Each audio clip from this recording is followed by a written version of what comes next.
going skiing there. Yeah. And so, Alain, tell us, have you also come here because of the situation back home? You were kind of... Yeah, that's exactly it. Yeah. Well, we like to travel to start with, Sure. honestly. But the situation right now in Quebec is... I can't stand that. I needed a break from that before going crazy, basically. Yeah. And I really couldn't believe that Canada would be at that point one day.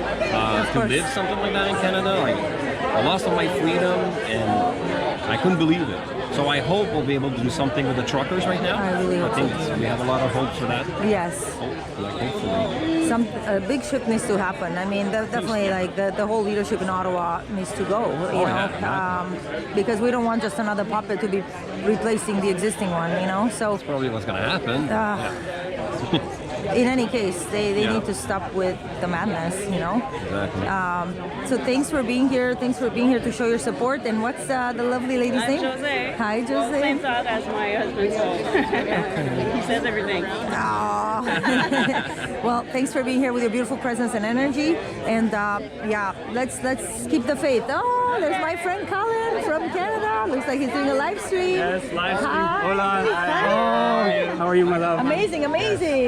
Colin and I know each other from the freedom rallies in Canada, in Toronto. We were regular attendees at the rallies. We both spoke at the rallies. I got out September of 2020. Shortly afterwards, he and our peers started getting arrested. Oh yeah, he got arrested at the first one. Oh my God. 3 criminal charges. Yeah, I had bail conditions that basically prevented me from being around amplified sound. Oh my God. Any amplified sound. I could not be near amplified sound. So you cannot be near a speaker? Speaker, yes. That is so ridiculous. I tested it. That's how I got my 3rd criminal charge. Oh my goodness. And yeah, so that's the state of affairs in Canada. We all know it's like. You know Colin, So right? Of course. we're happy to be here, but this convoy is awesome. So that's what I'm talking about on the live.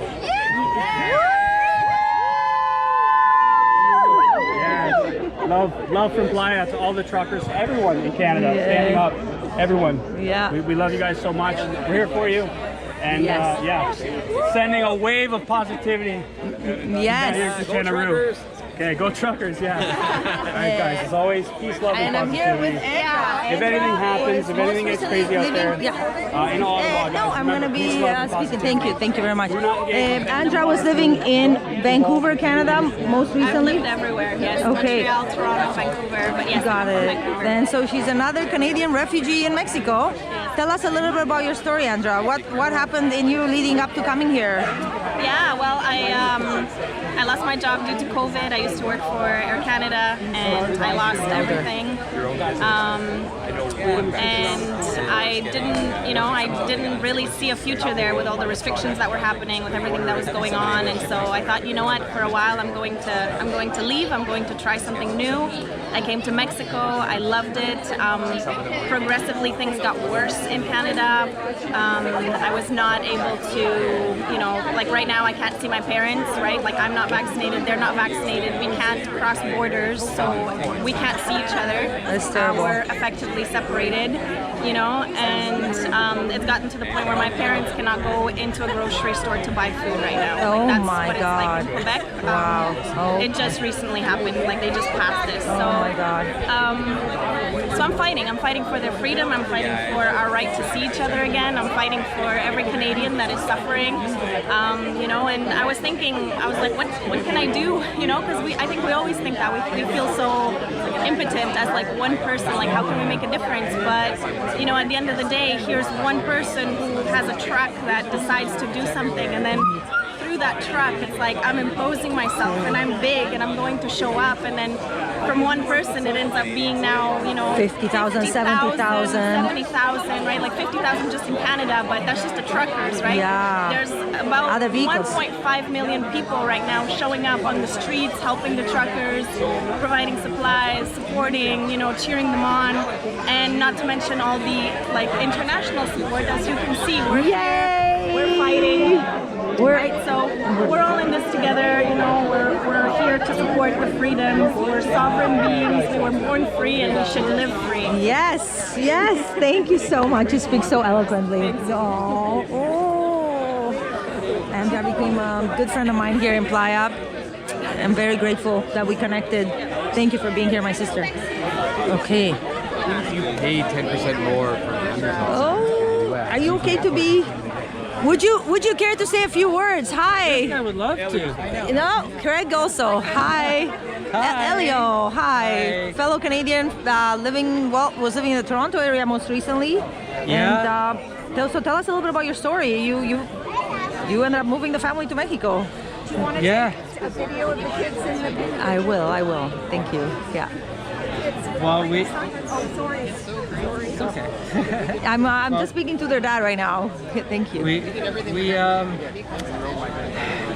were living in Toronto in a really nice neighborhood, nice part of the city, and just after 2 years of insanity and basically,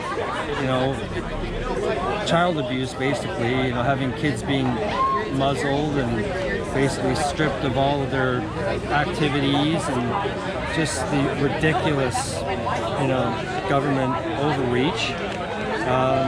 We had a really good summer up at the RV park where things were normal and we were able to let the kids have their life back and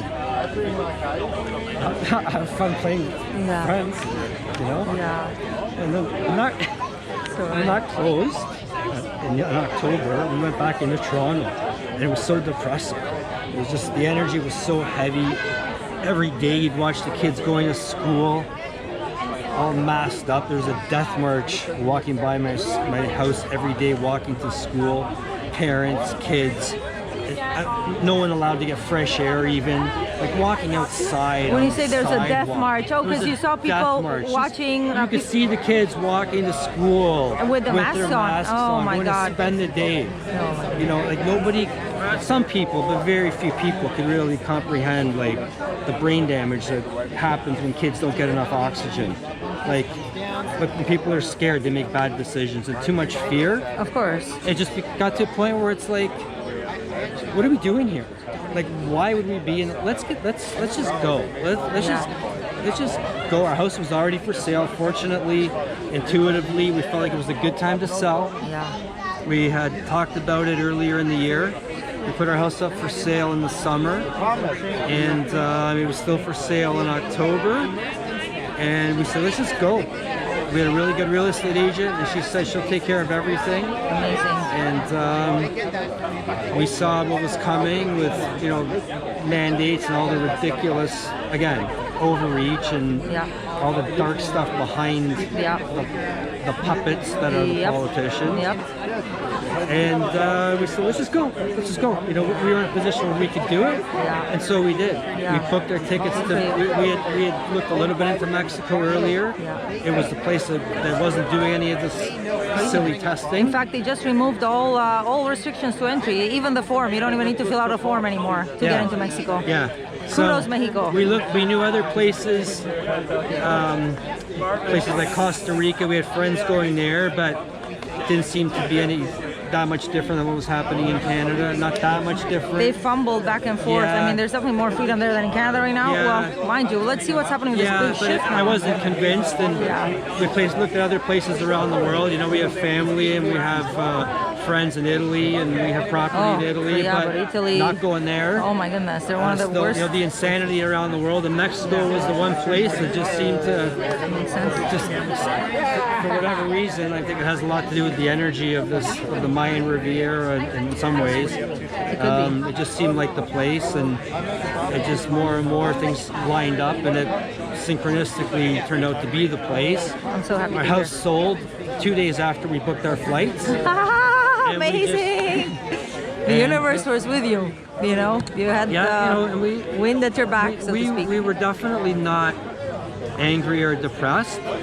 We were, energetically. We spent the summer with, a lot of good vibes. Really focused on how we wanted to live. Yeah. Not not what we wanted to do, but how we wanted to live. Like Yeah. what kind of a life we wanted for ourselves and our kids. Yeah, they have. And it wasn't Elio gonna has it 2 wasn't young gonna daughters. happen in Canada. It wasn't going to happen in Canada, not anytime Not soon. for a while. That's the thing. We wanted to be near the ocean too, Yeah. and we weren't getting to the ocean in Canada. They were. Then they imposed at some point like interprovincial travel restrictions.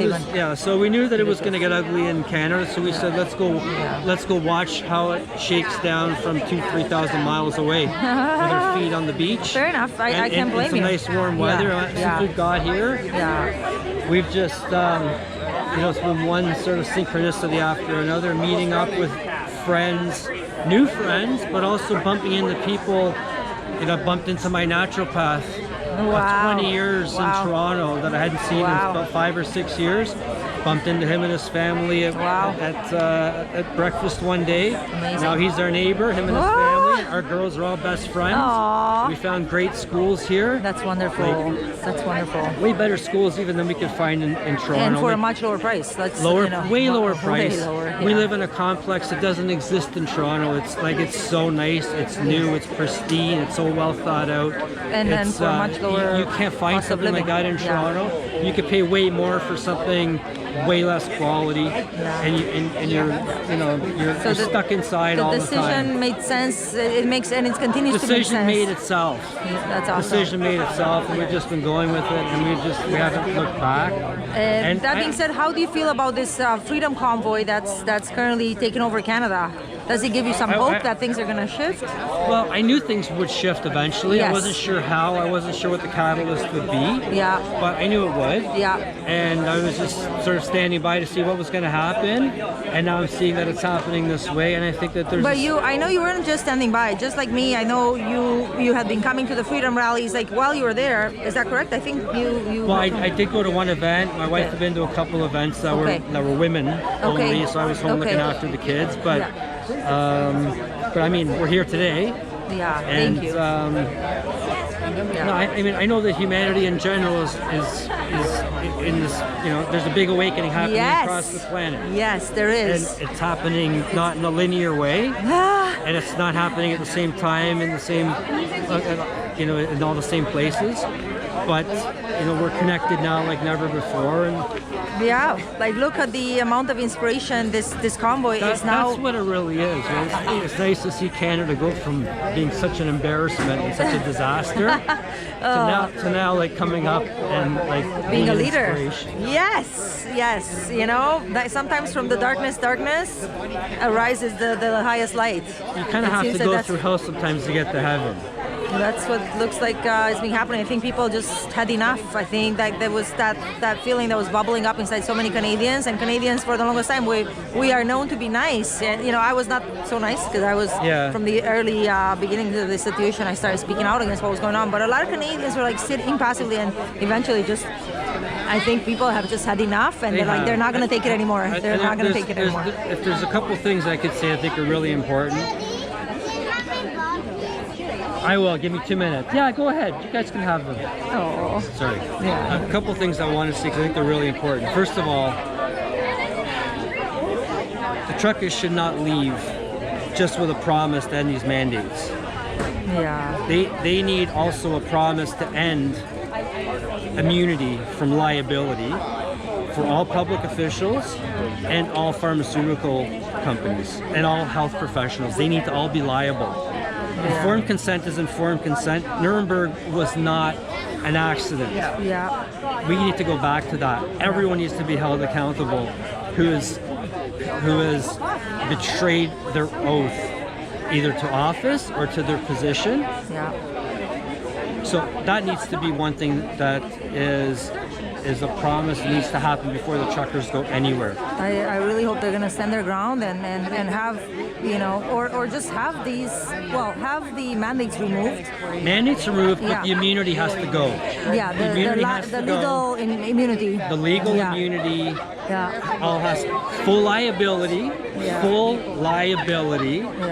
for all public health officials, all government officials, and all pharmaceutical producers, distributors, people who are giving injections without informed consent. All of you. liable, full liability. It's because if they were, That's they would important. stop doing what That's they're doing. important, exactly. They would stop. They would The stop. next thing is any anger and any hatred towards politicians, pharmaceuticals, companies, people, has to stop. These people came in to this life to play this part to push humanity to this point where we wake up. So Wow. That's a send beautiful them perspective. love. Beautiful. Life is not going to be fun for them in the coming years. It really is not. Don't love what they did. Don't have to love what they've done.